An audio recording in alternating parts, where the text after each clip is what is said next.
اللعين الرجيم بسم الله الرحمن الرحيم الحمد لله رب العالمين والصلاة والسلام على أشرف الأنبياء والمرسلين وخاتم النبيين سيدنا ونبينا وشفينا طبيب نفوسنا وحبيب قلوبنا ومولانا بالقاسم محمد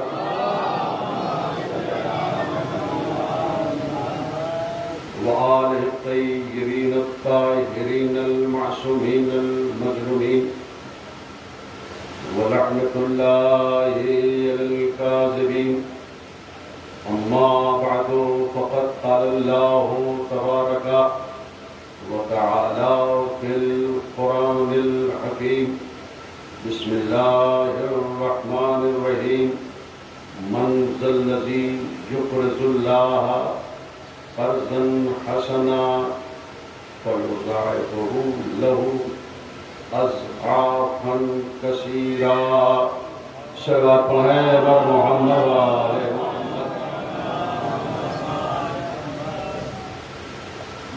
شلوات پہ یہاں کی بھائی بہت بلند آواز سے ہوتی ہے.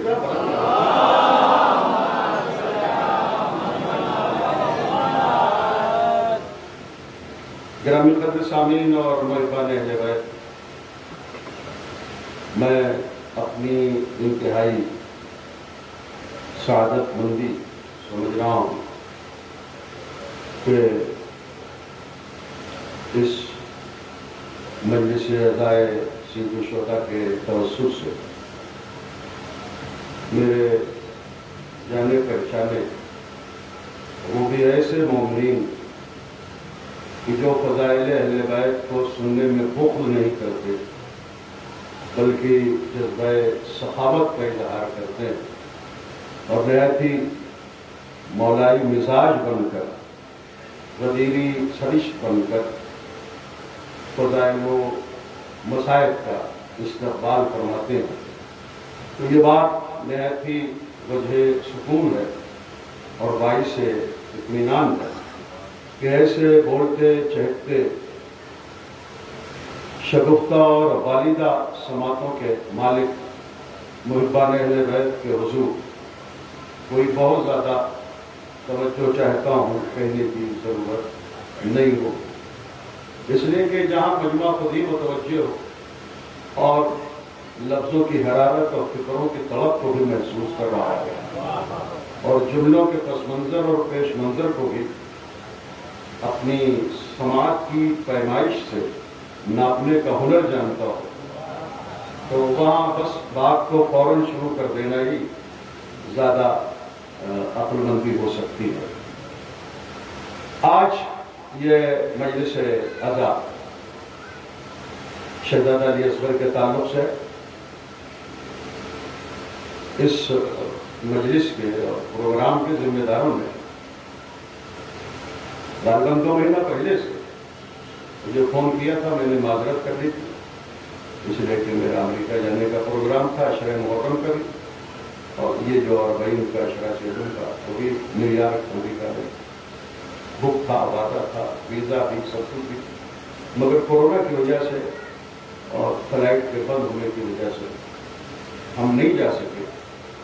تو نہیں جا سکے تو کیا ہوگا، یہ تو مجمع مل گیا ہے، اتنا چہکتا بولتا ہوا مجمع نصیب ہوا اور شہزادی نے خدمت عزا کی ذمہ داری جہاں انہیں سونپنا تھی برابر سونپ رہی ہیں اور سپرد فرما رہی ہیں. اور یہاں بھی گویا اس لیے کہ عزاداری کی فاؤنڈر کا نام زینب ہے، عزاداری کی نگران اعلیٰ کا نام فاطمہ زہرا ہے، عزاداری کے سب سے بڑے سرپرست کا نام پروردگار عالم ہے. تو نہ اپنا کوئی فیصلہ نہ اپنا کوئی نتیجہ، سب کچھ انہی 3 مقدس ہستیوں کی دین ہے. عزاداری بھی اور ہمارا سفر بھی، ہمارا بیان بھی مومنین کی توفیق. بزرگان محترم، آج کا بیان آج کا عنوان میں نے منتخب کیا ہے اس وقت عزاداری، نہایت قیمتی، حساس اور ضروری موضوع عزاداری۔ مجھے نہ صرف یہ امید ہے بلکہ یقین ہے کہ آپ حضرات اس بڑے ضروری موضوع کو بڑی خوشگواری سے سماعت فرمائیں گے۔ لیکن موضوع کے تعلق سے کوئی لفظ گزارش کرنے سے پہلے ایک بات کی وضاحت ضروری سمجھتا ہوں کہ شاید جلدی میں یا سبقت لسانی کی وجہ سے یا کسی اور وجہ سے یہ کہہ دیا جاتا ہے کہ حسین نے اسلام بچایا۔ بھیا، حسین نے اسلام بھی بچایا، اسلام ہی نہیں بچایا، حسین نے انسانیت کو بچایا، حسین نے نسل آدمیت کو بچایا۔ اگر آپ بولنے کے لیے تیار ہو تو یہ جملہ، یہ فکر، یہ نتیجہ مجھے آخر میں دینا چاہیے تھا، لیکن میں چاہ رہا ہوں کہ یہی ذرا میں خود اپنے کو بھی چیک کروں اور محترم سامعین کو بھی چیک کروں کہ مجھے کس وقت کس گفتگو کو کہاں لے جانا ہے۔ دیکھیں، آپ قابل غور بات یہ ہے کہ یہ نہ کہیے صرف کہ حسین نے اسلام بچایا، حسین نے اسلام بھی بچایا، دراصل حسین نے نسل انسانیت بچائی ہے، اس لیے کہ 10 محرم سن 61 ہجری مطابق 12 اکتوبر سن 680 عیسوی بروز جمعہ بابل اور نینوا کے درمیان کربلا نامی جنگل میں جب علی اصغر کے گلے پر ہرملا کا تیر چلا اور گلے سے خون نکلا، حسین نے اسے چلو میں لیا، آسمان کی طرف پھینکنا چاہا، آواز آئی اگر ایک قطرہ آیا قیامت تک پانی نہیں برسے گا، زمین کی طرف پھینکنا چاہا، آواز آئی اے حسین، اے ابو تراب کے بیٹے، ایک قطرہ آ گیا قیامت تک دانا نہ اگے گا۔ تو یہ آسمان و زمین کی فریاد تھی۔ حسین اگر چاہتے تو انتقام ہی صحیح خون کو اچھال دیتے آسمان کی طرف اور زمین کی طرف، مگر حسین نے ایسا نہیں کیا، اپنے چہرے پر مل لیا۔ لیکن اگر مان لیتے، اگر حسین چہرے اس پر آنے والے خون کو اچھال دیتے تو قیامت تک نہ پانی برستا، نہ دانا اگتا، رزق رک جاتا، غذا رک جاتی۔ تو کیا مہدی حسن وحید جلال پوری بحیثیت خطیب ملت جعفریہ یہ کہنے میں حق بجانب نہیں ہے کہ 10 محرم سن 61 ہجری تک یہ رزق بطفیل پروردگار مل رہا تھا، 10 محرم سے یہ رزق بطفیل حسین مل رہا تھا۔ آئے آئے آئے توجہ سے اور ہمارے زندہ باد، زندہ باد، مردہ باد، مردہ باد،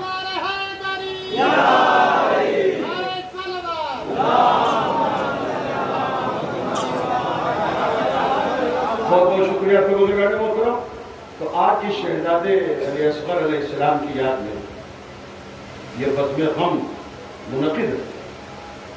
ان کی ویلو کو سمجھا، ان کے خون کے وقار کو سمجھا، ان کی ذات گرامی کے اسٹیٹس کو سمجھا کہ علی اصغر کیا۔ میرے قابل فخر سامعین، ایک بات اور کہ شروع ہی میں ورنہ بھول نہ جاؤں، عجیب لوڈ ہے ذہن کو بھی، جسم کو بھی، کثرت سفر اور کثرت مجالس نہ صرف یہ کہ جسم کو متاثر کیے بلکہ فکر و احساسات تک پڑھنا، جاگنا اور سفر کرنا اور مجلسوں کا پڑھنا یہ حاوی ہے۔ ایسے میں آپ حضرات سے ملاقات ہو کر اور خطاب کر کے یہ سکون مل رہا ہے کہ یہ قیمتی باتیں آپ بہت جلدی افہام و تفہیم کے مراحل سے گزاریں گے اور مجھے ایک اچھا خاصا وقت 1 گھنٹہ سوا گھنٹے میں انشاءاللہ ملے گا۔ لیکن ذمہ دار سامعین عرض کروں آپ کی خدمت میں کہ اس سال کربلا معلیٰ میں 2 کروڑ کا مجمع تھا۔ 2 کروڑ معمولی بات نہیں۔ جب سے دنیا قائم ہے روئے زمین کے کسی بھی حصے میں آج تک 2 کروڑ کا مجمع اکٹھا ہی نہیں ہوا، اور فرما رہے ہیں۔ لیکن ٹریجڈی یہ ہو گئی، المیہ یہ ہو گیا کہ دنیا کے 140 ممالک سے زائرین کربلا پہنچے، مگر ہمارے ہندوستان سے ایک زائر بھی نہیں پہنچا۔ میں صحیح رپورٹ آپ کو بتا رہا ہوں، ایک زائر بھی، 10 زائرین کو ویزا ملا تھا، مگر بعد میں حکومت عراق نے وہ بھی کینسل کر دیا۔ تو ٹھیک ہے، کینسل کر دیا، یہ ان کا اپنا مسئلہ، لیکن ہم ظاہر ہے کہ موقع ملے تو جسمانی طور پر کربلا جا کے وہاں حاضری کا شرف حاصل کریں، لیکن اگر موقع نہیں ملا تو کیا آپ یہ چاہتے ہیں کہ میں ابھی ابھی آپ کو کربلا پہنچا دوں؟ بھائی سبھی بتائیے، آپ اگر یہ چاہتے ہیں کہ میں ابھی ابھی آپ کو کربلا پہنچا دوں تو آپ دل کی گہرائیوں سے، روح کی سچائیوں سے ابھی ابھی کربلا جانے کا ارادہ کریں۔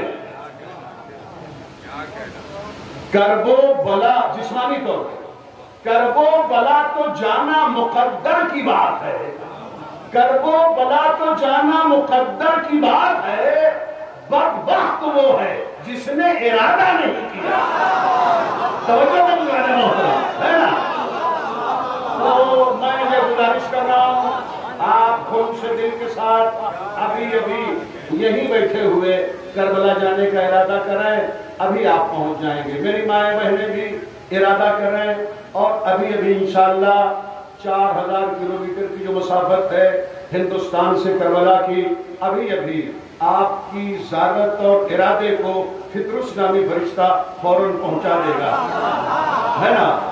اس کی ڈیوٹی 10 محرم سے حسین نے لگا دی ہے کہ میرے زائر کی زیارت کے الفاظ یا اس کے زیارت کے حوصلے کو تم جتنی جلدی ہو سکے میرے حرم میں پہنچایا کرو۔ تو بس ابھی ابھی آپ کربلا معلیٰ ذہنی طور پر، ایمانی طور پر، عقیدتی طور پر پہنچ جائیں گے، مگر پورا مجمع پورے حوصلے کے ساتھ، جذبات والا کے ساتھ 5 مرتبہ جب میں کہوں لبیک یا حسین تو ہر لبیک ایک دوسرے لبیک سے زیادہ بھاری ہونا چاہیے، بلند آواز سے ہونا چاہیے، اور یہ سوچ کے آپ کو کہنا ہے کہ گھوسی کا یہ لبیک یا حسین فوراً یہاں سے کربلا پہنچ رہا ہے۔ آمادہ ہو جائیں، لبیک یا حسین، لبیک یا حسین،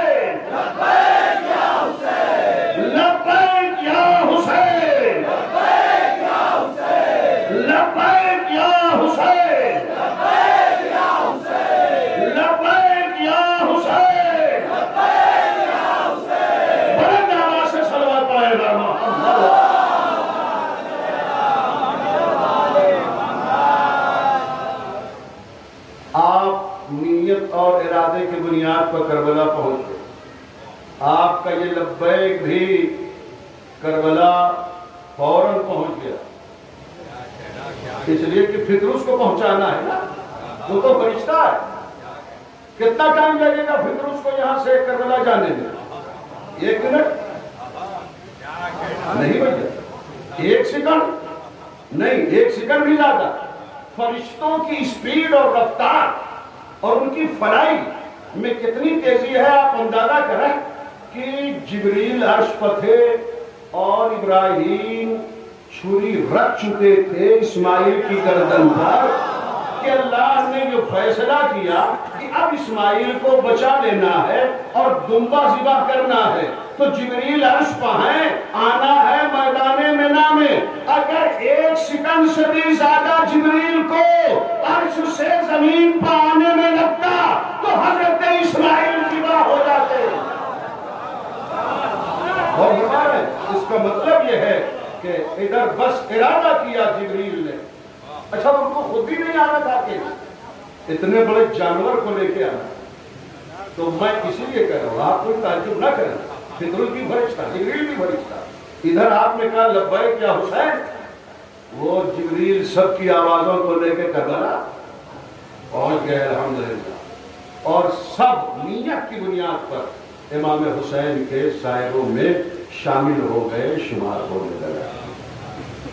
اور باقی تو آپ نے واٹس ایپ پر، یوٹیوب پر، فیس بک پر، نیوز پیپر میں، الیکٹرانک میڈیا، پرنٹ میڈیا میں وہ مشی اور واق کے مناظر دیکھے ہوں گے۔ وہ نجف سے کربلا جو 65 کلومیٹر ہے، کیا واق ہے اور کیا خدمت ہے اور کیا رونق ہے۔ صاحب وہ 65 کلومیٹر کا وہ رش، وہ مجمع، وہ بھیڑ ناقابل فراموش۔ میر تکلم کا ایک شعر سن لیں، میں نہ بھول نہ جاؤں۔ میں نے کہا کہ لوڈ اتنی زیادہ ہے افکار کا کہ جو یاد آتا جا رہا ہے، جو صاحب منبر جب دیتے جا رہے ہیں آپ کی سماعتوں کو ہدیہ کرتا جا رہا ہوں۔ میر تکلم کا ایک شعر، کوئی خاموش نہ رہے، میرا کوئی کمال نہیں، مگر کیا فکر ہے اور کیا افتاد نظر ہے۔ وہ یہ کہتے ہیں کہ پاکیادہ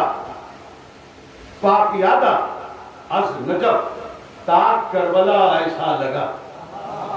سنیے گا، شفقت سمجھا، سنیے گا۔ پاکیادہ از نجف تا کربلا ایسا لگا، جیسے قائم کی حکومت کا زمانہ۔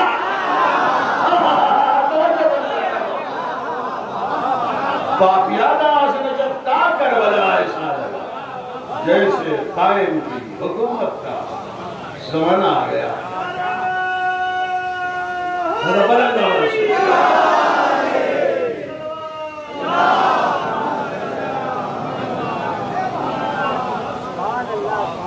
بہت بہت شکریہ۔ میں اس پہ اور شکریہ ادا کر رہا ہوں کہ آپ میری محنت کو بھی محسوس کر رہے ہیں۔ سفر میں نہیں کہوں گا کہ سفر میں زحمت، اس لیے کہ جب مومنین کے درمیان آنا ہو، محبان اہل بیت کے درمیان، تو پھر زحمت کا کیا۔ محبان اہل بیت کی کشش کافی ہوتی ہے سفر کے لیے، ہے نا عزیزان محترم۔ تو آئیے گفتگو کا آغاز کروں۔ بیان جو مقرر ہے اس کا پہلا لفظ گزارش کروں۔ میں سمجھتا ہوں کہ اتنی دیر میں آپ حضرات کے سماعت میں راج قامت ہو گئی ہوگی، سمور میں آ گئے ہوں گے۔ تو عزاداری دیکھیں، عجیب بات ہے، میں جس حوصلے کے ساتھ عزاداری کے موضوع کو بات کر رہا ہوں اسی حوصلے سے سب کو سننا۔ عجیب بات ہے کہ شیعہ وہابیت ہو یا سنی وہابیت، ارے بھائی توجہ دیتے تو اچھی بات ہے، شیعہ وہابیت ہو یا سنی وہابیت ہو، اس کا حملہ نمازوں پر نہیں ہے، روزوں پر نہیں ہے، حج پر نہیں ہے، ہماری عزاداری پر ہے۔ اس لیے کہ ہر طرح کی وہابیت کو یہ معلوم ہے کہ ایمان کی بیٹری جس چارجر سے چارج ہوتی ہے وہ عزاداری ہے۔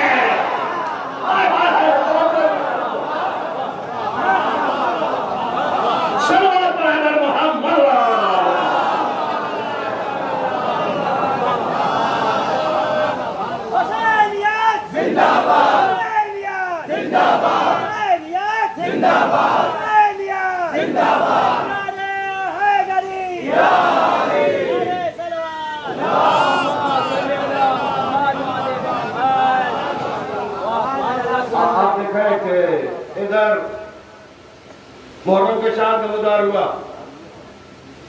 محبان حسین نے کالے کپڑے پہنے، سیاہ لباس پہنے، اعتراض شروع، وہابیت کا اعتراض شروع، ہے نا۔ ہم اہل سنت مسلمانوں کا بڑا احترام کرتے ہیں، مگر وہابیت سے ہمیں شکایت ہے کہ وہ ہمارے تبرکات آزاد پر تنقید نہ کریں، ہمارے لباس کو تنقید، صاحب یہ مکروہ لباس، یہ کالا لباس، یہ سیاہ لباس۔ ہم تو آپ کے حج والے لباس پر اعتراض نہیں کرتے، ہم تو کبھی نہیں کہتے کہ آپ یہ حج کرنے جاتے ہیں تو یہ سفید لباس کیوں پہنتے، اور اگر ہم پوچھیں تو آپ کا کیا جواب ہوگا؟ ارے بھائی یہ سفید ہی لباس سمجھ میں آ رہا ہے، حج کے دوران آپ لال لباس پہنے، پیلا لباس پہنے، کوئی اور لباس پہنے، بہت سارے کلر ہوتے ہیں کہ کوئی پہنے، یہ پورا مجمع سب سفید لباس پہنے ہیں، کیوں بھائی؟ جواب دو۔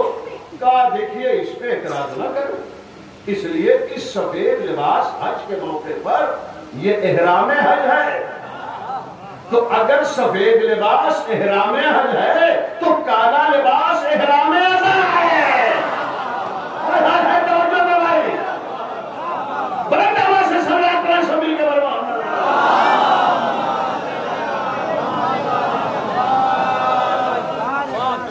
جو حضرات دور بیٹھے ہوئے ہیں وہ اپنے شانے پر بیٹھے ہوئے اس فرشتے کو جو علی کا شاگرد ہے، جو فضائل اہل بیت سن کے مست ہوتا ہے، جس شانے پر بھی ہو سبحان اللہ اور واہ واہ ماشاءاللہ روک کر اس کو توقوائیے گا نہیں۔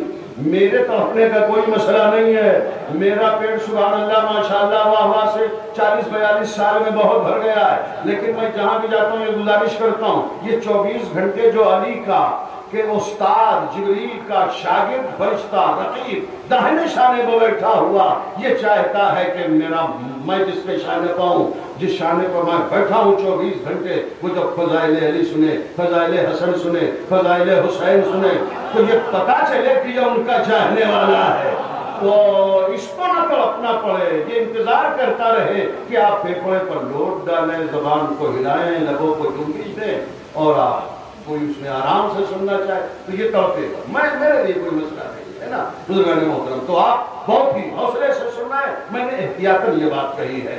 بزرگان محترم، کالا لباس استاد الشعراء علامہ صالح لکھنوی مرحوم،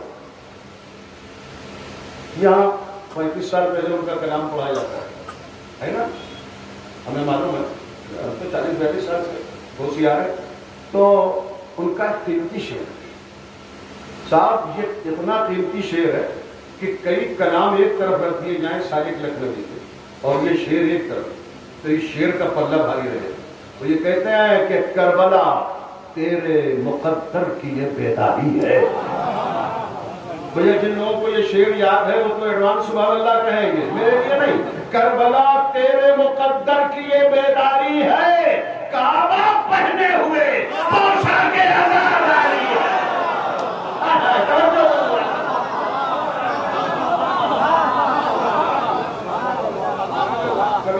کبھی بھی عزاداری پر ہم اعتراض کو برداشت نہیں کر سکتے۔ عزاداری ہمارا تشخص ہے، عزاداری ہماری پہچان ہے، عزاداری ہمارے لیے اعزاز ہے، اور میں احترام سب کا کرتا ہوں، لیکن وہ لوگ کہ جنہیں یہ گمان ہے کہ عزاداری میں اصلاح کی کوئی ضرورت ہے، ان سے یہ گزارش کرتا ہوں کہ عزاداری اپنی ہر کمی ذاتی کو خود بخود صحیح کر لیتی ہے۔ عزاداری میں آپ کو اصلاح کرنے کی ضرورت نہیں ہے، آپ چاہیں تو عزاداری سے اپنی اصلاح ضرور کریں۔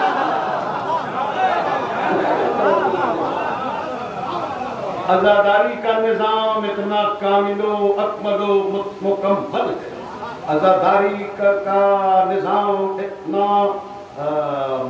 منظم ہے، اور اس لیے ہے کہ یہ اللہ کی نگرانی میں ہے۔ عزاداری کے تعلق سے اگر کوئی عزاداری ہے اور وہ خلاف شریعت نظر آ رہی ہے تو کسی کا ذاتی عمل ہو سکتا ہے، عزاداری کے اسٹیٹس پر کوئی اثر نہیں پڑ سکتا، عزاداری کی شان نہیں متاثر ہو سکتی۔ بزرگان محترم، کبھی کبھی لوگ سوال کرتے ہیں، چونکہ مجھے ہندوستان بھی مسلسل اتنا بڑا ہندوستان ہے جانا رہتا ہے، پھر درجنوں ملک جانا رہتا ہے ہندوستان باہر، تو ہر طرح کے سوالات عزاداری پر ہوتے ہیں۔ کبھی کہتے ہیں صاحب یہ بتائیے عزاداری مستحب ہے کہ واجب؟ ہمارے ہندوستان میں ذرا کم سوال ہوتا ہے اس طرح کا، لیکن اور جگہ عزاداری مستحب ہے کہ واجب؟ اپنے سن و سال کے اعتبار سے، اپنی صنعت کے اعتبار سے، اپنے وائز ہونے کے ناطے کوئی جذبات ولا میں کوئی جواب نہیں دے سکتے، ہے نا، سنبھل کے جواب دینا۔ بھیا عزاداری کے لیے آپ کا جو سوال ہے، عزاداری مستحب ہے کہ واجب، یہ سوال ہی کیوں کیا؟ اور اگر سوال کیا ہے کہ عزاداری سنت ہے کہ واجب، تو ذمہ دارانہ جواب یہ ہے کہ عزاداری واجب نہیں ہے، مستحب ہے، سنت ہے۔ مگر ایک شعر جرار اکبر آبادی کا سن لیں، وہ یہ کہتے ہیں کہ واجب قرار پاتی عزائے حسین بھی. موڈ بنا ہے. واجب قرار پاتی عزائے حسین بھی آیت اگر اترتی کوئی کربلا کے بعد.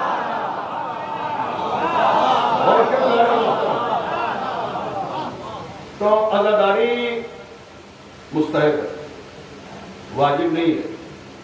مگر آیت اللہ بہجت کعبہ شراف، شاید ان کا فوٹو بھی کہیں میں نے دیکھا، اور ابھی چند سال پہلے ان کا انتقال ہوا خود ایران میں. یہ وہ متقی و پرہیزگار نائب امام مرجع تقلید تھے کہ ان سے امام زمانہ کی ملاقات ہو ہے نا. کیا قیمتی بات ہے. عزاداری کے سلسلے میں کئی گھنٹہ پڑھے تو شاید اتنا قیمتی جملہ کسی خطیب اور ذاکر سے نہیں ممکن ہو سکتا. یا کتابیں لکھ جانے تو شاید 100 صفحے 200 صفحے کی کتاب بھی عزاداری کے کاتب پر ہلکی نظر آئے گی حضرت بہجت کعبہ شراف کی جملے پر جو عزاداری کے تعلق سے ان کا ایک لفظ ہے. وہ یہ کہتے ہیں کہ عزاداری مستحب تو ہے مگر ایسا مستحب ہے جس میں سارے واجبات سمٹ کے آ رہے ہیں.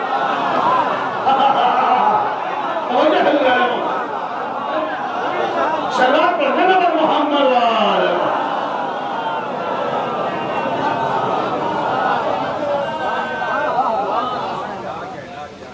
اور حضرت خمینی صاحب سلام کہتے تھے ہمیں ایران میں اسلامی انقلاب کے تعلق سے جو کچھ بھی کامیابی ملی وہ بس عزاداری حسین کا صدقہ ہے.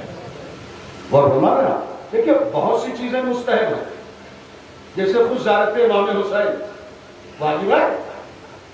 اچھا حج واجب ہے، زیارت امام حسین مستحب ہے.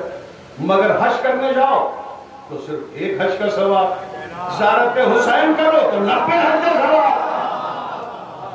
اور ہمارے یہاں تو سنت نہ دے، اس کی پوٹنسی دے، اس کا سورس دے، اس کا فورس دے، اس کی ویلو دے، اس کی شان دے، اس کا ایسا دیکھو تو سمجھ میں آئے گا. سلام کرنا سنت ہے کہ واجب؟ سنت ہے. جواب دینا واجب. کتنا واجب؟ اتنا واجب ہے کہ حالانکہ نماز میں بھی ہو تب بھی جواب دینا واجب.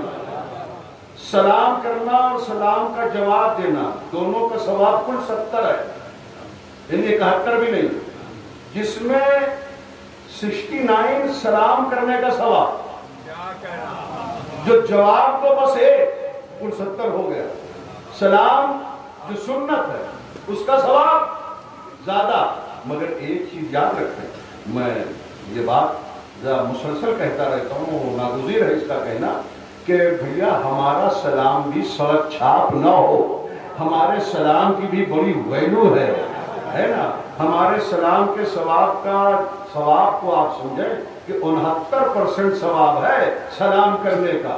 جواب دینے کا بھائی یہ اس کا کیوں جو واجب ادا کرنا، اس کی کیا بھائی، وہ تو سلام کرنا جواب دینا. دراصل جس نے سلام کیا ہے اس نے اپنی انا کو قربان کیا اور جو ہے نا، اس لیے اللہ نے اس کا ثواب زیادہ رکھا. لیکن دیکھیں ہماری شریعت نے کہا ذرا سلام بھی سنبھل کے کرو، جسے دیکھو سلام نہ کرو. 8 لوگوں کو سلام کرنے سے ہماری شریعت نے روکا ہے. اب اس میں مثلا جو کھلا گناہ کرے ہے نا، کھلا اسلام کا مذاق اڑا رہا، تو کیا سلام علیکم کہہ کے اسے آپ جینے کی دعا دیں گے؟ یا وہ کہ جو کسی غرور میں مبتلا. ہماری شریعت نے کہا گھمن کرنے والے کو بھی سلام نہ کرنا، تاکہ اس سے سبق ملے کہ یہ غرور کا نتیجہ ہے کہ ہم سماج میں سلام کے لائق نہیں رہتے. تو آگے بڑھاؤں تو عزاداری مستحب واجب نہیں ہے، مگر یہ ایسا مستحب ہے کہ جس میں سارے واجبات سمٹ کے آ گئے. ایک بات اور عرض کروں، کاش کی یہ جملہ جس پس منظر میں ہے یا پیش منظر میں ہو رہا ہے آپ اس کی نزاکت فکر کو سمجھیں. تھوڑا ٹائم بچا دیں. عزاداری کے سلسلے میں بہت خاص باتیں ہیں لیکن چونکہ شب داری ہے من ہے ماتمی کو بھی پڑھنا ہے اور مجھے بھی ذرا جلدی جانے میں ہے. کل بھی مجلس سے صبح ہی اتفاق سے ذرا دور تو یہ بات جو میں پیش کرنے جا رہا ہوں اس کو ذرا جلدی سے آپ پیش کریں. عزاداری کا تعلق مذہب سے نہیں ہے. عزاداری کا تعلق ثقافت سے ہے، کلچر سے ہے، تہذیب سے ہے، سوسائٹی سے ہے. اگر عزاداری کا تعلق مذہب سے ہوتا، اگر عزاداری کا تعلق دین سے ہوتا تو کبھی سکھ عزادار نہ ہوتے، کبھی ہندو ماتم نہ کرتے، کبھی سوامی سارنگ زنجیر کا ماتم نہ کرتے. میں نے بھی ایک جگہ مجلس ہوئی تھی اور اس میں نے عرض کیا تھا کہ ہمارے ہندوستان کی جو آبادی ہے وہ 1 ارب 30 کروڑ، شیعہ 5-6 کروڑ. ہمارے ہندوستان میں عزادار ہیں 80 کروڑ. تو جب شیعہ 5-6 کروڑ ہیں تو یہ تقریباً 75,000 کہاں کے عزادار آ گئے؟ یہ عزادار وہ ہیں کہ جو ہندو بھائی ہیں، جو اہل سنت بھائی ہیں، جو سکھ بھائی ہیں، وہ عزادار. عزاداری کا تعلق مذہب سے نہیں، ثقافت سے. ہمارے ہندوستان میں یا پوری دنیا میں عزاداری کا تعلق ثقافت سے ہو گیا ہے، تہذیب سے ہو گیا ہے، تمدن سے ہو گیا ہے، سوسائٹی سے ہو گیا ہے. اسی لیے اب جو بھی انسان ہے وہ حسین کا عزادار ہے. عزادار ہونے کے لیے مسلمان ہونا ضروری نہیں ہے، انسان ہونا ضروری ہے. جو بھی انسان ہے وہ حسین کا عزادار ہے. آپ دیکھیں کہ پھر آپ گورکھپوری ہندو شاعر آپ ان کی تاریخ پڑھیں. وہ گورکھپور ظاہر ان کا وطن، وہ مجلسوں میں کتنی دلچسپی سے شریک ہوتے تھے اور امام حسین کی بارگاہ میں نذرانِ عقیدت کس حوصلے سے پیش کرتے تھے. ان کے ان 4 مصروں کو کون بھول سکتا ہے. پھر آپ گورکھپوری ہندو شاعر جن کے کلام، جن کی نظم نصاب میں کورس میں شامل ہیں، وہ یہ کہتے ہیں کہ مجلس میں آئے صاحب ایمان ہو گئے. موڈ بنا بھائی آخر آپ بھی تصور توجہ دے رہے ہیں. مجلس میں آئے صاحب ایمان ہو گئے، جنت میں قصر مل گیا مہمان ہو گئے. مجلس میں آئے صاحب ایمان ہو گئے، جنت میں قصر مل گیا مہمان ہو گئے. کام آ گئی فراق محبت حسین کی، کلمہ پڑھے بغیر مسلمان.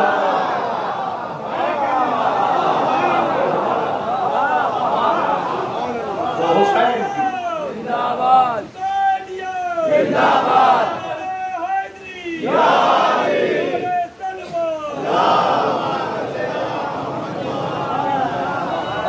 سکھوں کی، ہندوؤں کی باقاعدہ انجمن ہے. ہندوستان میں ہندو بھائیوں کی باقاعدہ انجمن ہے. ایک مرتبہ میں ہندوستان میں تھا 6 کے موقع پر اور 20 کے موقع پر، تو احمد آباد اتفاق ہوا تو پتہ چلا کہ وہاں 400 قاضیوں نے پتہ چلا کہ 50 قاضی صرف شیعوں کے ہیں، بس 350 قاضی یا ہندوؤں کے ہیں یا اہل سنت حضرات. اور فرما گیا ایک بات عرض کر دوں، بڑی اچھی بات ہے، بڑی قیمتی بات ہے. یہ شیعہ، سنی، وہابی، دیوبندی، بریلوی، نجدی، حجازی، مہدیہ، اسماعیلیہ، شافعی، مالکی، حنبلی، بریلوی، یہ وہ تو میں. تشریف لائیں خدا کیسا مزاج.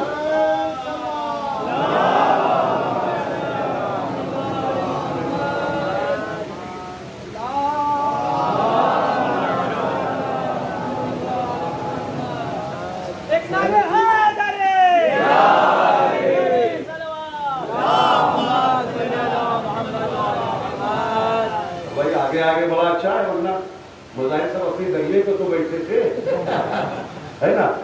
تو ایک اور ذرا قبلہ کی استقبال میں بلند آواز سے صلوات پڑھیں.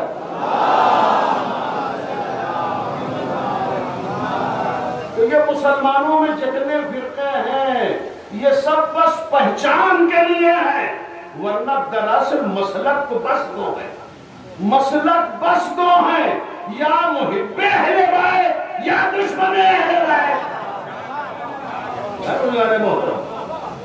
تو ہمارا استقبال ہے ان حضرات کو جو شیعہ نہیں ہے مگر محب اہل بیت۔ میں بار بار عرض کر رہا ہوں کہ اہل بیت کی محبت کا تعلق اور عزاداری کا تعلق مذہب سے نہیں ہے۔ کنور مہندر سنگھ بیدی، آپ یہ جانیے کہ وہ روتے تھے مجلسوں میں، ذکر اہل بیت علی اصغر کا ذکر جب ہوتا تھا تو خاص طور سے گریا کرتے تھے۔ سکھ شاعر کنور مہندر سنگھ، بہترین عزادار حسین، انہی کے 4 مصرے کہ زندہ اسلام کو کیا تو نے، حق کو باطل بتا دیا تو نے، جی کے مرنا تو سب کو آتا، مر کے جینا سکھا دیا تو نے۔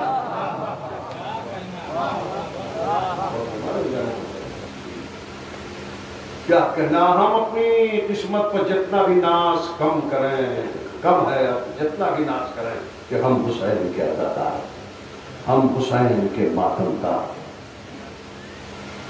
اور میں نے سورہ مائدہ قرآن مجید کا سورہ نمبر 5 اس کی آیت نمبر 245 کی تلاوت کا شرف اور ثواب حاصل کیا۔ آیت کے الفاظ ہیں منزل الذی یقرض اللہ قرضا حسنا، کون ہے جو اللہ کو قرض دے، کون ہے جو اللہ کو قرض دے، فَيُضَاعِفَهُ لَهُ، جو شخص اللہ کو قرض دے گا اللہ اسے دونا کر کے واپس کرے۔ بڑے ذمہ دار سامعین ہیں اور میں کرام بھی، آپ سیستانی صاحب کی توضیح المسائل پڑھیں یا خامنئی صاحب کی یا ہوئی صاحب کی، تو آپ اس میں یہ مسئلہ شرعی ملاحظہ فرمائیں گے کہ اگر کسی کو قرض دے رہے ہوں مثلا 1 لاکھ اور دیتے وقت یہ طے کریں کہ بھیا ہم تم کو 1 لاکھ دے رہے ہیں اور تم جو واپس کرنا تو 2 لاکھ دینا، یہ باطل ہے، یہ حرام۔ اچھا جو لے رہا ہے وہ بھی یہ قرارداد طے نہیں کر سکتا کہ بھیا تم تو 1 لاکھ دے رہے ہو، 5 مہینے کے بعد جب میں دوں گا تو تم 1 لاکھ دے رہے ہو، میں 2 لاکھ دوں گا۔ باطل ہے، غلط ہے، یہ طریقہ سود سے عبارت ہے۔ اور ہمارا پھر کیا بات ہے کہ خدا قرآن میں کہہ رہا ہے کہ من ذا الذی یقرض اللہ قرضا حسنا فیضاعفہ، کون ہے جو اللہ کو قرض دے، جو بھی اللہ کو قرض دے گا اللہ دونا کر کے واپس کرے گا۔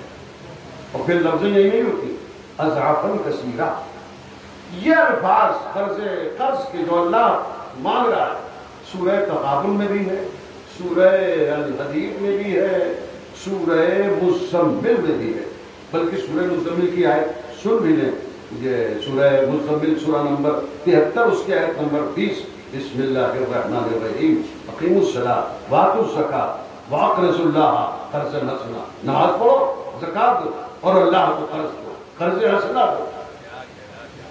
غنی ہو کے غریبوں سے قرض مانگ رہا ہے، کہیے بھائی کیا سن رہے ہیں محترم؟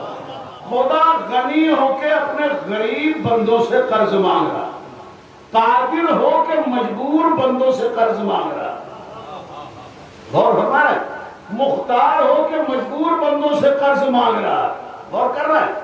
یہ عجیب بات ہے کہ خدا ہو کے اپنے بندوں سے قرض کا مطالبہ کر رہا ہے۔ دیکھیے خدا نے اپنے ہادیان برحق سے ہم تک یہ میسج پہنچایا، پیغام پہنچایا، نصیحت دلائی کہ قرض کوئی اچھی چیز نہیں ہے۔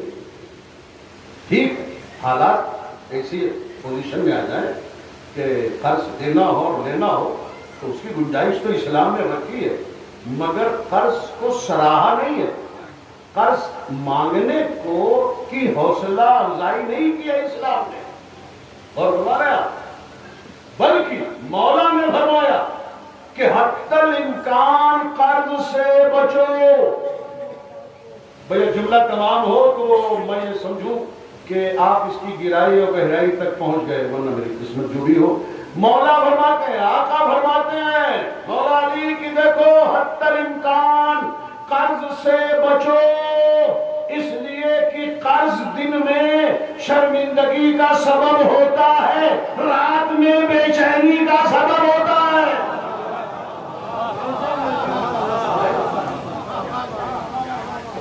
قرض کو سراہتے اور حضرات معصومین علیہ السلام قرض سے بچتے رہے ہیں۔ مشہور بات ہے کہ حضرت علی کوفے میں ہے، اور کوفے کا بازار تو بہت سجا ہوا بازار ہوتا تھا کہ قصاب صبح گوشت بیچ رہا تھا۔ آقا علی ادھر سے گئے، مولا جیب میں پیسے نہیں تھے، گئے تو کہا مولا گوشت لینے بڑا اچھا ہے، بڑی اچھی جنس ہے، تازہ بھی گوشت کاٹ کے رکھے ہوئے۔ مولا علی نے کہا پیسے نہیں، کب پیسے نہیں ہیں مولا تب بھی گوشت لینا ہے، آپ سے مانگوں گا نہیں، آپ دیجیے گا نہیں، میں صبر کر لوں گا مگر آپ لے تو جائیے۔ اب جو جواب دیا ہے مولا بھائی مولا ہی کا جواب کا تیرے صبر کرنے سے تو بہتر یہی ہے کہ میں گوشت نہ کھانے پر صبر کر لوں۔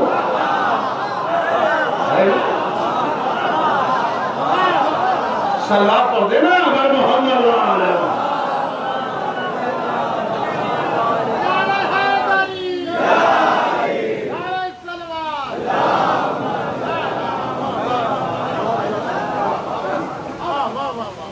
دیکھیے قوم کا ایک درد بھی میرے دل میں ہے نا بھائی، خطیب اہل بیت ہونے کے، تو میں یہ نہیں چاہتا کہ میں ہمت افزائی کروں قرض مانگنے کی، نہیں، جتنا پیسہ ہے اتنے ہی میں شادی کرو، قرض لے کے شادی نہ کرو، یہ کوئی بہت اچھا کام نہیں ہے۔ جتنا پیسہ ہے اتنا ہی مکان بنواؤ، قرض لے کے مکان بنواؤ، اس کی میں ہمت افزائی نہیں کروں۔ جس کی جو حیثیت مثل مشہور ہے، جتنی چادر ہے اتنا ہی پیر پھیلاؤ، کسی کو دیکھ کے نہ مچلو کہ فلاں نے فرائی چکن کھلایا شادی میں تو ہماری حیثیت نہیں ہے، ہم قرض لے کے کھلائیں گے۔ قرض لے کے کھلایا تو کون تعریف کی بات ہے؟ اور فرمائے اللہ محترم، تو عرض یہ کر رہا تھا کہ قرض دیکھیں جو بیچارے مجبوراً قرضدار ہو جاتے ہیں ان کو بڑی بے چینی ہوتی۔ ایک مرتبہ قمبر قرضدار ہو گئے، دہلی کے غلام، اور ٹینشن ہو گیا تھا کہ ارے میں قرضدار ہوں۔ بعض لوگ قرض لیتے ہیں تو فکر ہی نہیں رہتی، دیں چاہے نہ، اور قمبر علی کے غلام فکر تھی یہ قرض ادا ہونا ہے۔ تو ایک مرتبہ ذرا دیکھا مولا علی نے کہ یہ سست ہے، قمبر کیا بات ہے، سوچ میں ڈوبے ہوئے کہ مولا اتنے دینار کا قرضدار ہو گیا کہ یہ جو مٹی کا ڈھیلا ہے نا اسے اٹھا لو۔ اچھا وہ بیچارہ جو قرضدار ہے آج کے زمانے میں کوئی مٹی کا ڈھیلا اٹھانے کو کہے اس کو تو تکلیف ہوگی، مگر بڑے حوصلے سے حضرت قمبر نے مٹی کا ڈھیلا اٹھایا، اور ڈھیلا جیسے ہی آیا ہاتھ میں سونا بن گیا۔ غلام کے ہاتھ میں سونا بن جائے، آقا کا کیا عالم ہوگا؟ آقا کا عالم یہ ہوگا کہ ایک مرتبہ سلمان سے کہنے لگے مولا علی، سلمان یہ جو اتنی بڑی مٹی کی دیوار دیکھ رہے ہو نا، ہاں مولا یہ ہے مٹی کی دیوار ہے، کہ تمہارا مولا اگر چاہے تو یہ دیوار مٹی کی سونے کی ہو جائے، اگر چاہے تو تمہارا مولا علی تو یہ دیوار سونے کی ہو جائے، اگر چاہو، کہا تو نہیں مولا نے سونے کی ہو جائے، کہا اگر چاہو، اگر پر پوری دیوار سونے کی ہو گئی تو جناب قمبر قرضدار ہوئے اور پریشان ہوئے، کہا یہ مٹی کا ڈھیلا اٹھا لو، وہ اتنا بڑا ڈھیلا مٹی کا سونا بن گیا۔ مگر جناب قمبر خوش نہیں ہوئے، محنت کیا، اتنا سا سونا لے لیا، باقی سارا سونا پھینک دیا. جیسے ہی سونا زمین پر پھینکا پھر وہ مٹی ہو گیا. تو مولا علی نے کہا قمر وہ اتنا بڑا سونا تھا تم جا کے گھر پہ حفاظت سے رکھتے, کام آتا ہمیشہ. دیکھیے لالچ بہت بری چیز ہے نا. جب علی کا غلام تعلیم دے رہا ہے کہ لالچ سے بچو تو پھر آقا کی تعلیم کتنی بلند ہوگی. کہ یہ اتنا سا سونا تم نے لے لیا, سب لے لیے ہوتے. اب جو جملہ ہے جناب قمر کا آپ سنیں اور محظوظ بھی ہو اور اسے یوں کام لائیں کہ معاشرے کی اصلاح اور سماج کی تطہیر میں یہ جواب معاون ہو. جناب قمر نے کہا مولا جتنی قرض کی ادائیگی میں ضرورت تھی اتنا سونا لے لیا, زیادہ لے کے حساب کے جھگڑے میں کون پڑے. اور ہمارا جانے موت زیادہ لے کے حساب کے جھگڑے میں کون پڑے. تو آپ دیکھیں کہ قرض کے یہ مسئلہ مگر 7-8 آیتوں میں قرض حسنہ 7-8 آیتوں میں آیا ہے. اور وہ ساری آیتیں پیش کر کے مجھے کوئی روب نہیں ڈالنا ہے کہ ہمیں یہ آیتیں یاد ہیں. ایک تو بڑا احترام ہے, بڑی عزت ہے. 1-2 آیت پڑھ دیا وہ کافی ہے.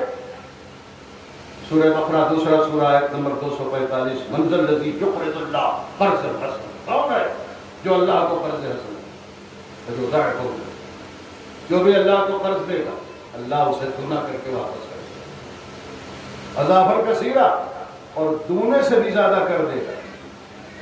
خدا کی قسم یہ وہ نازک اور حساس آیت ہے قرآن کی کہ اگر وارث قرآن صادق آل محمد حضرت امام جعفر صادق علیہ السلام اس آیت کی تشریح نہ فرماتے تو کوئی کلمہ گو سمجھ نہ پاتا کہ اس قرض حسنہ سے مراد کیا ہے جسے خدا فیضائعہ لہو کہہ رہا ہے. مگر ہمارے چھٹے امام نے ان آیات کی روشنی میں اس کی وضاحت فرمائی, اور اب دیکھتا ہوں کہ آپ اس وضاحت کا کتنا استقبال کرتے ہیں. مولا فرماتے ہیں کہ من انفق درہما فی عزاء الحسین فکأنما اقرض اللہ. جو شخص بھی حسین کی عزاداری پر 1 درہم خرچ کرتا ہے اللہ اس کا قرضدار بن جاتا ہے. اور دوبارہ یہ جو عزاداری پر خرچ کر رہے ہیں آپ 50,000 1 لاکھ 2 لاکھ یہ گویا اللہ کو قرض دے رہے ہیں, اور اللہ کہہ رہا ہے ہم اسے دونا کر کے واپس کریں گے. اور پھر لفظ اور بڑھائی اضافہ کثیرہ, دونے سے بھی زیادہ کر کے ہم واپس کریں گے. اللہ کا اخراجات کے تعلق سے یہ وعدہ بس عزاداری کے لیے ہے, کسی اور جگہ کے لیے نہیں ہے. ہم یہ ہے کہ اللہ نے کبھی یہ نہیں کہا کہ تم میرے گھر حج کرنے آؤ گے اور اگر تمہارا 4 لاکھ خرچ ہوگا تو میں تمہیں 8 لاکھ کر کے واپس کروں گا. یہ بس عزاداری کے لیے ہے. عزاداری پر جو بھی خرچ ہوگا اللہ اسے دونا کر کے واپس کرے گا. یہ ہے عزاداری کی, یہ ہے عزاداری کی شان, عزاداری کی عظمت کو سلام کر. اور کبھی یہ سب سوالات نہ کرو کہ عزاداری مستحب ہے کہ واجب, اس طرح کے کبھی سوالات مت کیا کرو کہ مجلس افضل ہے کہ نماز. یہ بھی تو کہیں کہیں سوال ہوتا ہے صاحب مجلس افضل ہے کہ نماز. بھیا کیوں سوال کر رہے ہو؟ کیا دونوں میں سے کسی کو چھوڑنے کا ارادہ کر لیا؟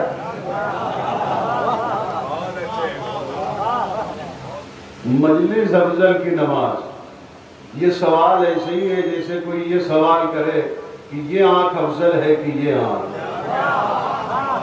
بھیا دونوں اللہ کا نور ہے, دونوں عطیہ پروردگار ہے, دونوں سے ہم دیکھ رہے ہیں, دونوں کی قیمت ہے, دونوں کی عظمت ہے, دونوں کی شان ہے, دونوں اللہ کا لطف و کرم.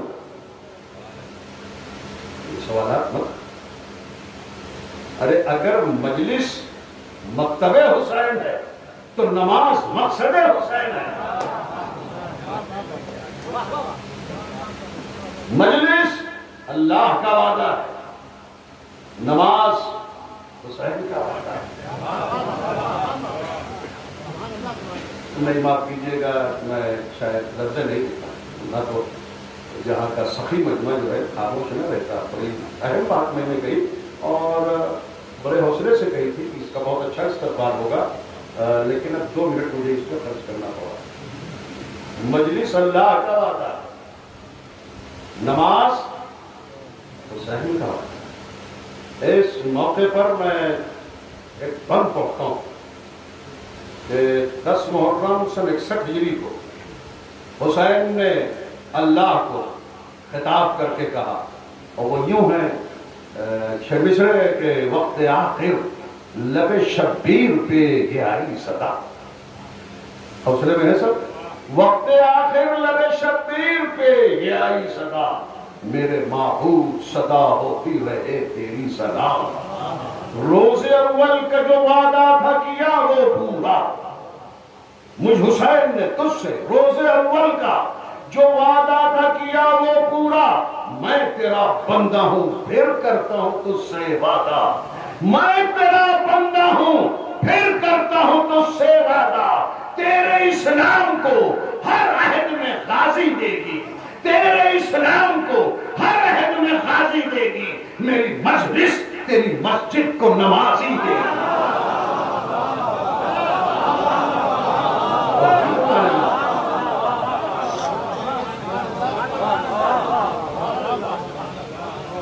یہ نماز حسین کے قربانیوں کا سلسلہ ہے۔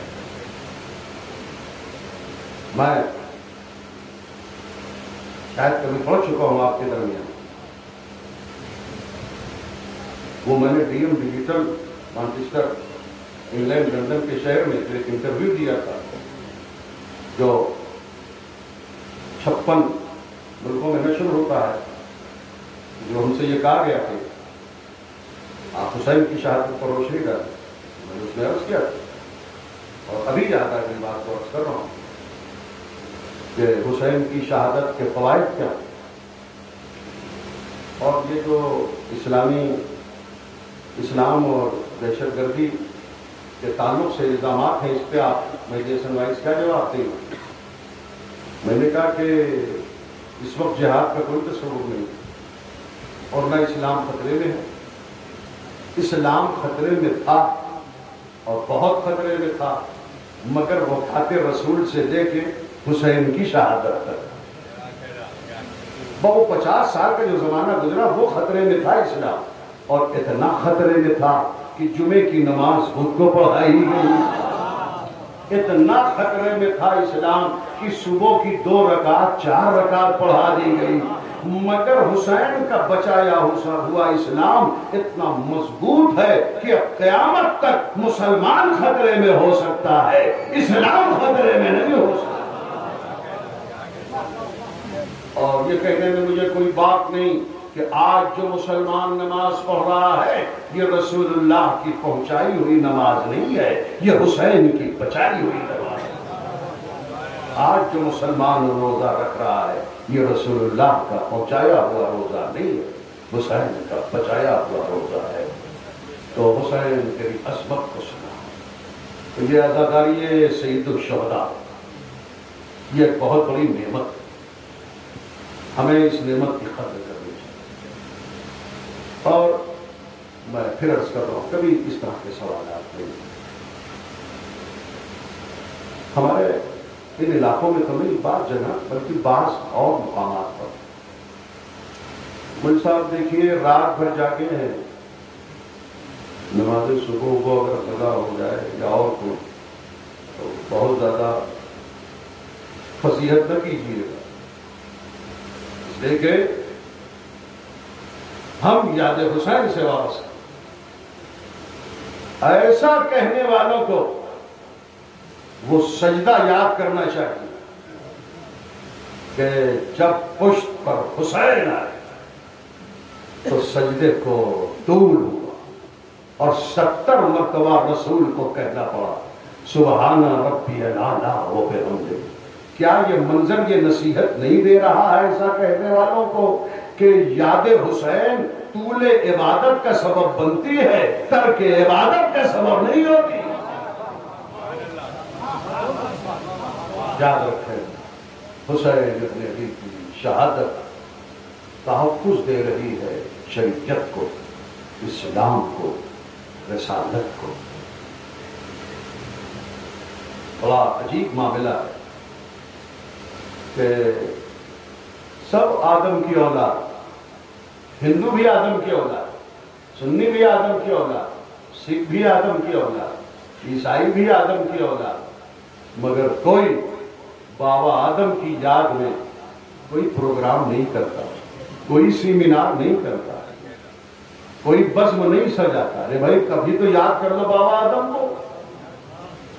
بھائی ہندوستان کو جتنے سکھ، عیسائی، ہندو ہیں، شیعہ، سنی، کم سے کم وہ اپنے بابا آدم کو یاد کریں، اس لیے کہ بابا آدم جنت سے اتارے گئے تھے تو یمن نہیں، عرب نہیں، افریقہ نہیں، سیریا نہیں، ہندوستان اتارے گئے اور 40 سال تک یہاں تھے۔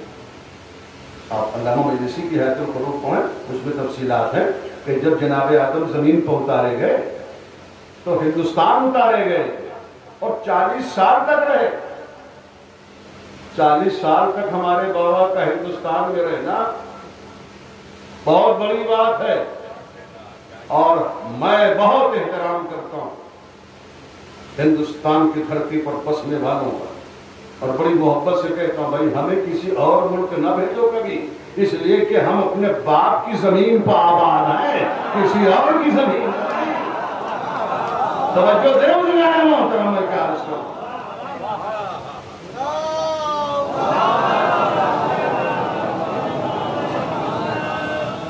تو بہت میں شکر گزار ہوں، اور ظاہر ہے کہ یہ مجلس بہت اطمینان والی نہیں ہے، اس لیے کہ جلوس اور شعبیداری کی یہ مجلس ہے، تو انشاءاللہ پھر ملاقات ہوگی اور پھر ہم آپ کے روبرو ہوں گے، اور بہت سارے عناوین ہیں، موضوعات ہیں کہ جو بڑی دلسوزی کے ساتھ اور جراحت قلبی کے ساتھ گزارش کیے جا سکتے ہیں، لیکن اس وقت ساری چیزوں کو ہم روک رہے ہیں اور بس گفتگو کو مصائب سے متصل کرنا چاہتا ہوں۔ اور آپ دیکھتے ہیں کہ یہ عزاداری سکھ، عیسائی، ہندو سبھی بجا رہا ہے۔ پھر ایک مرتبہ عرض کرو، حسین کی عزاداری کا تعلق مذہب سے نہیں، تہذیب اور ثقافت سے۔ منور رانا نے کہا کہ سنی شاعر، شیعہ شاعر، نذرانہ عقیدت پیش کیا، اس کے اور نظریات کیا ہیں، مجھ سے بحث میں یہ دیکھی۔ اس نے کہا کہ پھر کربلا کے بعد دکھائی نہیں دیا، پھر کربلا کے بعد دکھائی نہیں دیا ایسا بھی کوئی شخص کی پیاسا کہے جسے۔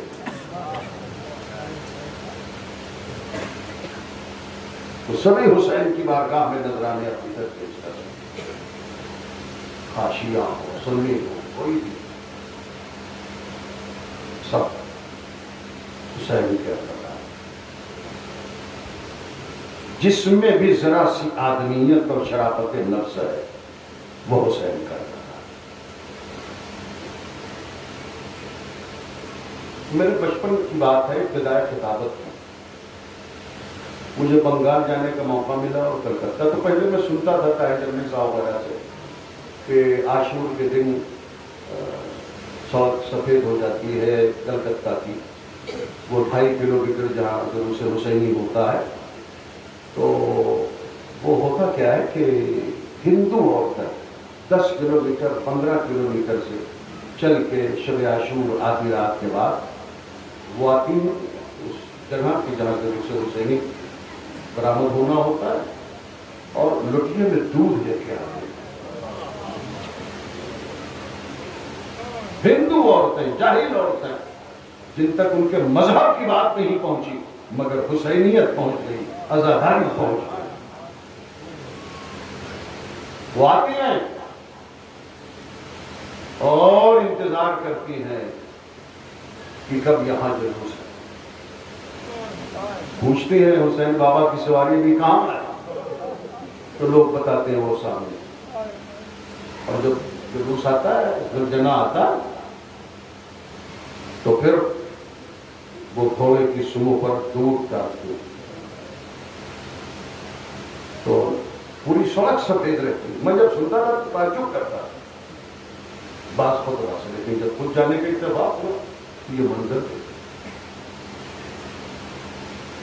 ان سے جب کہو کہ یہ دودھ نچھاور کرنے کا مقصد کیا ہے، کہ تمہیں اب تک نہیں معلوم کہ حسین بابا کا 6 ماہ کا بچہ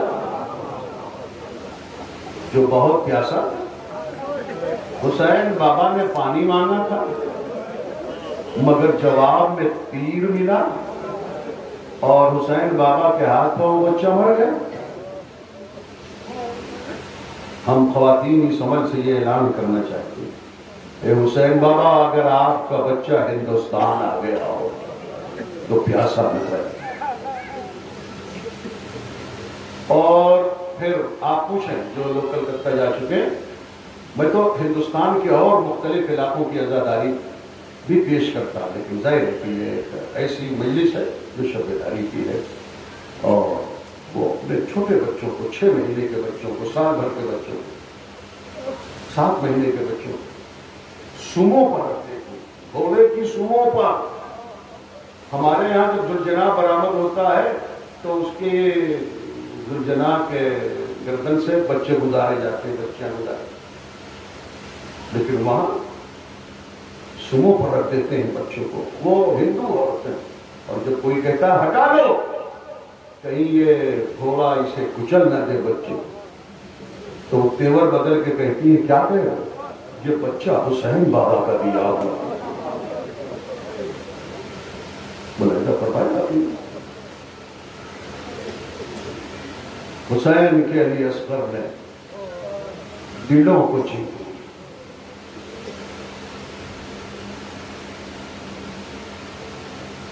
بڑا مشہور ہے علی اصغر کا مسکرانا. 11 رجب کو علی اصغر پیدا ہوا، 11 رجب سن 60. 28 رجب کو مدینے سے چلے جب 18 دن تھے. 10 محرم کو 6 مہینے کے ہو. کیا شعور ہے اس عمر میں. شاعر نے کہا کہ گلے پر تیر کھا کر اس لیے روئے نہیں اصغر. ذرا اگر میری طرف دیکھ لیں تو میں شعر کو سمجھا سکتا ہوں. گلے پر تیر کھا کر اس لیے روئے نہیں اصغر، کہ سوکھے ہونٹ اشکوں کی نمی سے تر نہ ہو جائے. گلے پر تیر کھا کر اس لیے روئے نہیں اصغر، کہ سوکھے ہونٹ اشکوں کی نمی سے تر نہ ہو جائے. مجھے نہیں معلوم، میری فکر رک رہی. علی اصغر کا واقعہ ایک ایسا محیر العقول کا واقعہ اور کارنامہ بن گیا کہ ذہن انسانی وقوع پذیر ہونے سے پہلے فہم و ادراک کی گرفت میں لانے سے حاصل. حسین نے کہا حل من ناصر ینصرنا، حل من مغیث یغیثنا. اس آواز پر شہیدوں کی لاشیں توڑی.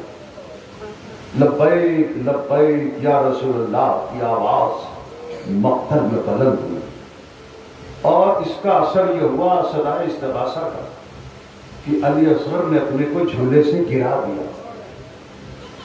علی اصغر جھولے سے گرے تھوڑی ہے، اپنے کو گرایا.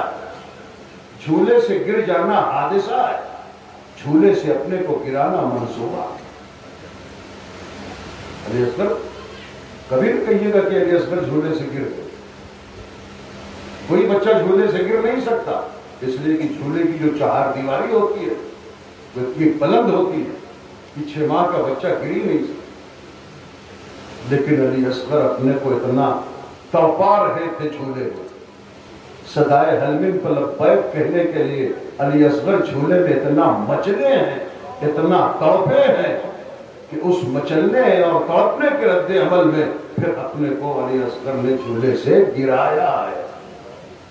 اور جب گرایا تو جناب زینب رونے لگی، یہ آواز حسین نے سنی، بہن میں نے کہا تھا کہ میری زندگی میں نہ رونا، بھیا ہاں نہ روتی، مگر آپ کی آواز استغاثہ میں کتنا درد تھا بھیا کہ علی اصغر نے اپنے کو جھولے سے گرا دیا۔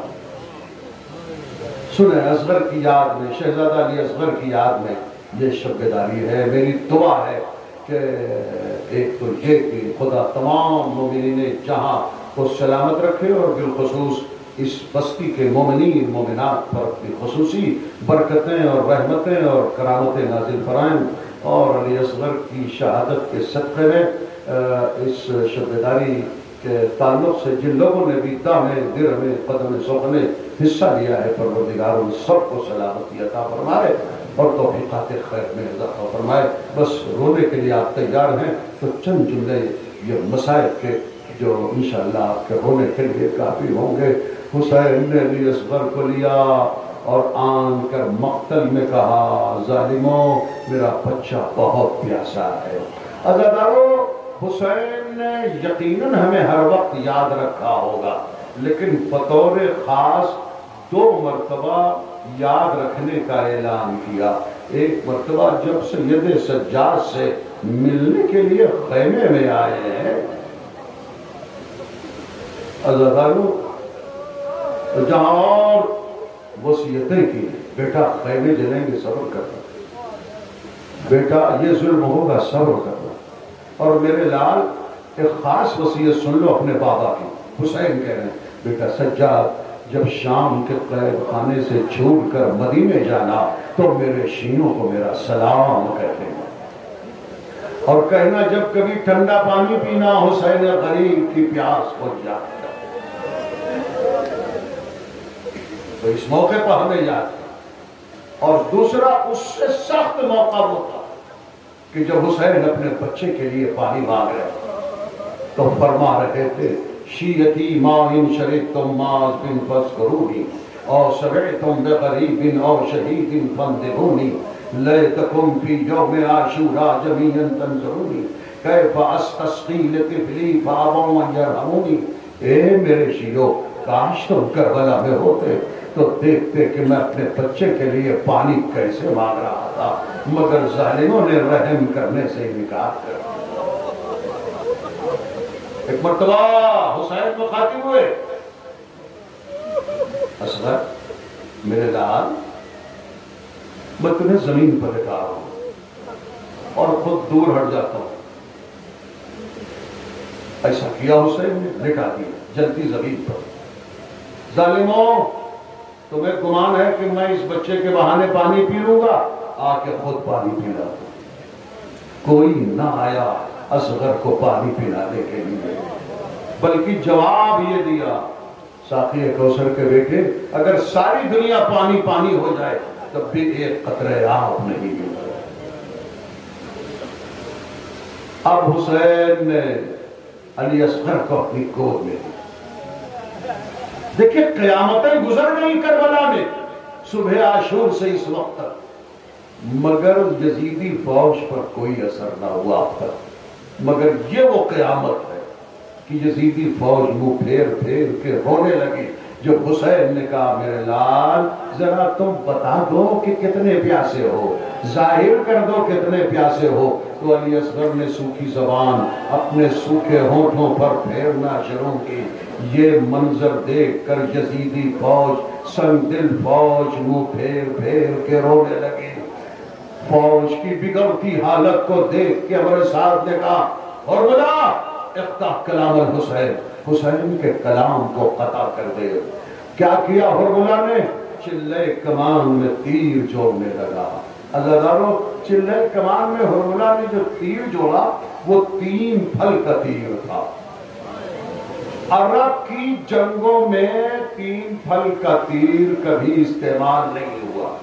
3 پھل کا تیر بنتا تھا بس اونٹ کی گردن میں، لمبی گردن میں چبھو کر اونٹ کو نہر کرنے کے لیے، اونٹ کو ذبح کرنے کے لیے۔ انسانی جنگ میں، جہاد میں، جنگ میں وہ تیرے سے شعبہ 3 پھل کا تیر استعمال نہیں ہوتا تھا۔ جنگ بدر میں 3 پھل کا تیر کبھی نہیں استعمال ہوا۔ احد میں، خیبر میں، خندق میں، نہروان میں، صفین میں، یا صبح سے کربلا کی جنگ شروع ہوئی، ایک تیر بھی 3 پھل کا تیر استعمال نہیں ہوا۔ حالانکہ تیر بارانی بہت ہوئی مگر 1 پھل کا تیر چلتا رہا، 3 پھل کا تیر نہیں استعمال ہوا۔ لیکن جب چلے کمان میں ہرملا تیر جوڑا تو 1 پھل کا تیر نہیں ہے، 3 پھل کا تیر ہے۔ حالانکہ یہی ہرملا ہے، اس سے پہلے جو تیر چلایا ہے مشق سکینہ پر وہ 1 پھل کا تیر تھا۔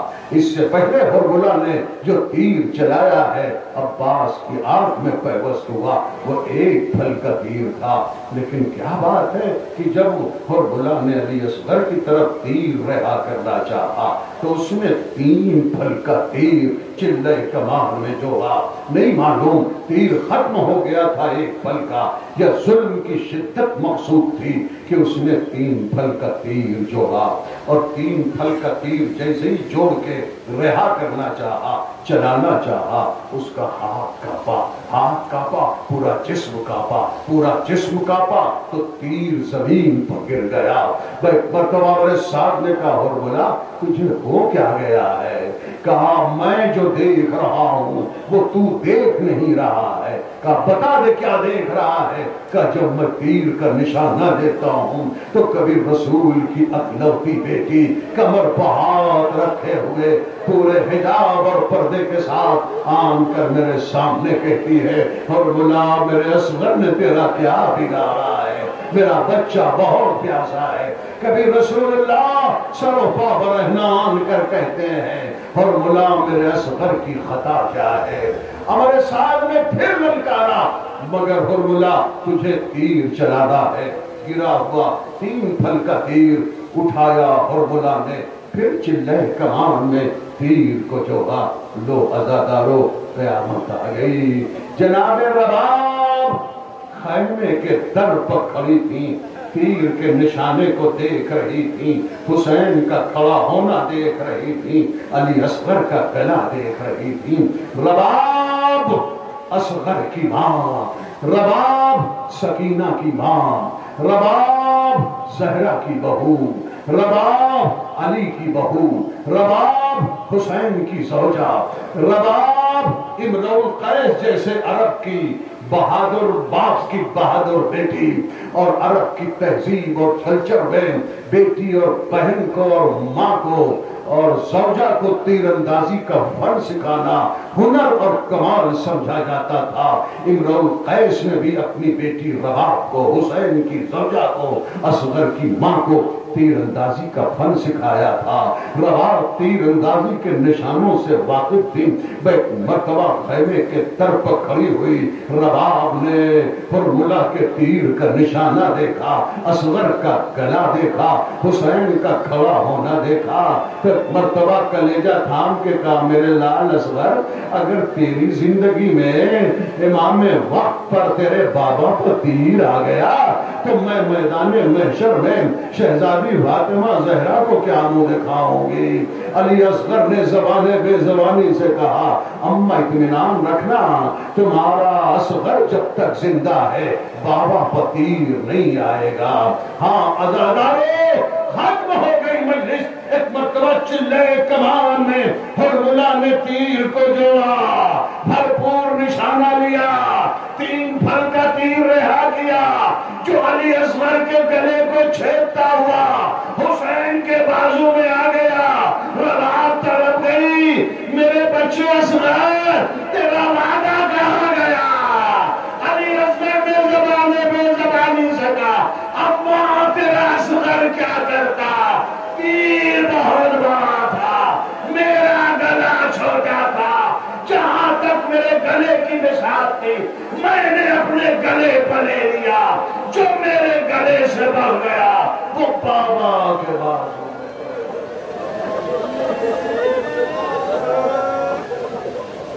ويا أي منقلبين ينقلبون إن لله وإنا إليه راجعون ما كان يخسر